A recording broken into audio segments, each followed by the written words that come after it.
Olá, muito boa noite para vocês. Estamos chegando com o programa Jogo Aberto aqui pela TV Tarobá de Londrina. Agora voltando para o horário normal, né? Depois de uma semana que a gente teve aí uma alteração na exibição do programa. Mas hoje nós vamos falar sobre plano diretor. Eu convidei para participar do programa o presidente do IPU, o Gilmar Domingues Pereira, que está com a gente aqui. Gilmar, boa noite, prazer em te receber aqui. Boa noite, Fernando Brevileiro, uma satisfação estar aqui. Boa noite a todos. Gilmar, a gente falava muito, né, sobre plano diretor, a importância que essa lei, esse conjunto de leis aí tem para a cidade.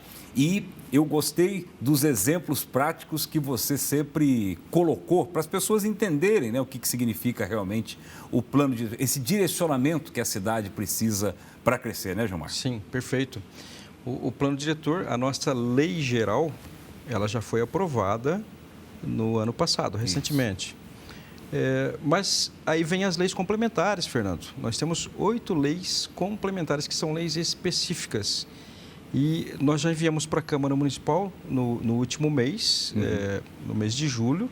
Nós enviamos para a Câmara mais 2 leis. A lei de parcelamento do solo, a lei de uso e ocupação do solo. Também mandamos a lei do perímetro urbano e a lei de sistema viário.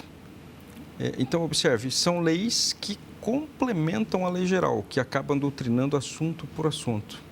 E quando você coloca a questão dos exemplos, eu sempre tive uma certa dificuldade de entender o que se trata. E nas nossas reuniões com a nossa equipe, eu sempre perguntava, né? Até era uma preocupação, me lembro, uma preocupação do prefeito Marcelo Birinatti, que ele pergunta para nós, ok, a lei está aí, está escrita, mas o que isso muda lá na vida da Dona Maria e do seu José? No impacto geral, exato. Exato. E eu tenho replicado essas perguntas também para o nosso time. E as respostas, elas estão chegando assim a cada vez mais. Eu fico perplexo como que nós deixamos chegar a esse ponto. Como que Londrina consegue estar girando, estar fomentando o desenvolvimento com uma lei que, sinceramente, ela nos atrapalhou muito, né? É um retrocesso, a lei de 2015, mas nós não ficaremos aqui criticando a lei. O negócio é arrumar aquilo que está posto aí. E o que precisa, Gilmar, efetivamente ser feito? Exatamente o que está acontecendo nesse momento, Fernando. Eu tenho observado uma vontade muito grande de todos os nossos colegas do governo municipal, o prefeito Marcelo Binatti sempre pedindo para que nós façamos com que Londrina se destrave, cresça com sustentabilidade, dentro daquela responsabilidade social e ambiental que é necessária para uma cidade. E ele tem nos cobrado isso, celeridade nas ações. Certo. E com muita assertividade. Nós não podemos errar mais. Dessas leis complementares, quais são elas? Eu sei que tem a lei de uso e ocupação de solo, né? Isso, importantíssima. Sistema viário e tudo mais. Isso. Quais são essas 3? A lei de sistema viário foi a primeira que nós elaboramos e acabamos enviando.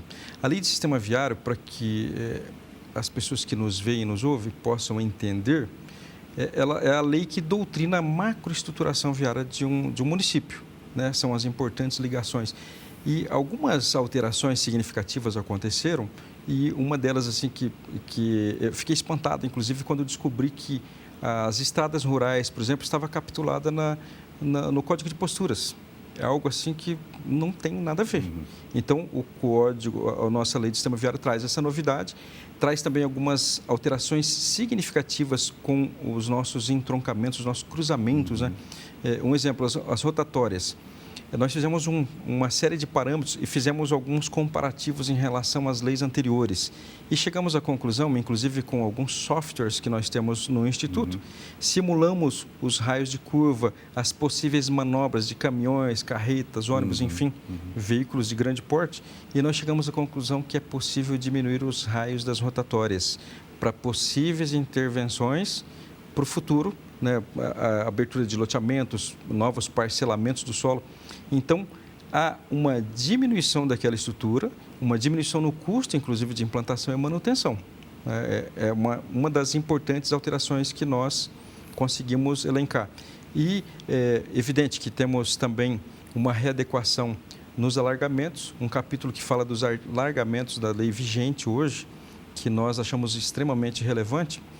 Dá para citar como exemplo um trecho da nossa Avenida Duque de Caxias.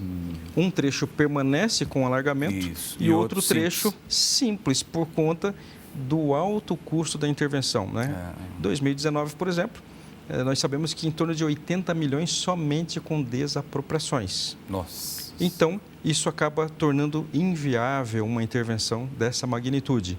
Evidente que outros ajustes foram feitos.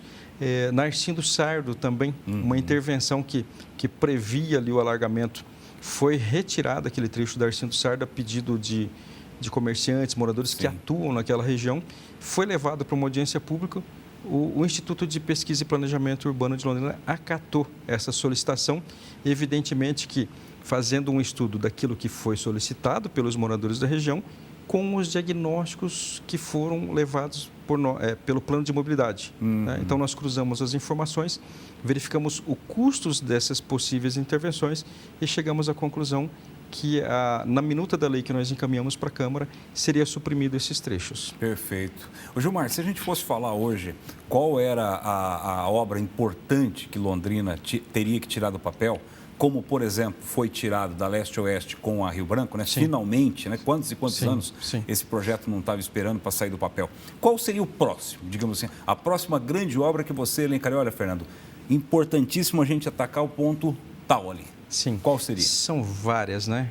O plano de mobilidade, esse documento maravilhoso, que eu faço um convite, inclusive, para os nossos telespectadores, para quem nos vê através das redes sociais também, que visitem a página do IPU. Faça uma pesquisa rápida e simples e verifique lá o que o plano de mobilidade é para Londrina hoje. Nós estamos falando de um documento que traz intervenções extremamente importantes para Londrina daqui 20, 30, 40, 50 anos, Fernando. São 66 intervenções, trazendo obras fantásticas para Londrina. Essas intervenções a gente pode traduzir em quê? Em viadutos, em trincheiras? São várias. São duplicações, alagamentos, são passagem em desnível. Por exemplo, a obra número 1 que está catalogada lá é a transposição da Avenida Brasília com o Jardim do Sol. Ali, aquela avenida perto da Brataque hoje. Perfeito. Né? Uma obra de grande vulto, uma obra que nós sabemos que tem um custo consideravelmente alto, mas que carece aí de um investimento do poder público na busca de recursos para tirar do papel, como você muito bem disse. Perfeito. Né? Então, essas obras, nós imaginamos o seguinte, até isso está muito bem descrito no nosso plano de mobilidade.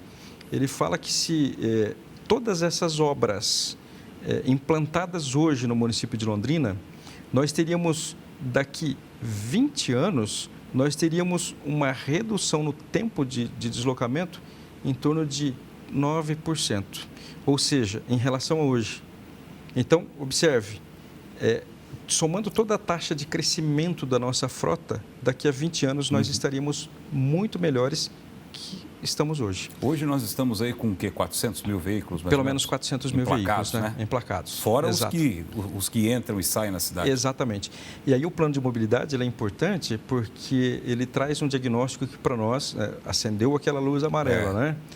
Apenas 1% das mais de 800 mil viagens que são realizadas durante o dia são feitas de bicicleta, né?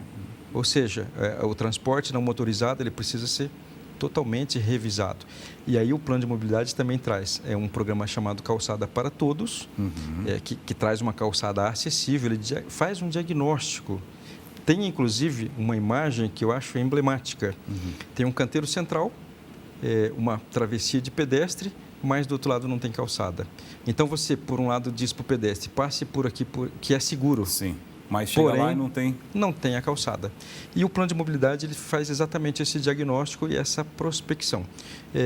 Observe que nós temos hoje em torno de 50 quilômetros de ciclovias e ciclofaixas executadas. Mas o plano de mobilidade diz que nós precisamos de pelo menos 330 quilômetros para atender a nossa rede cicloviária.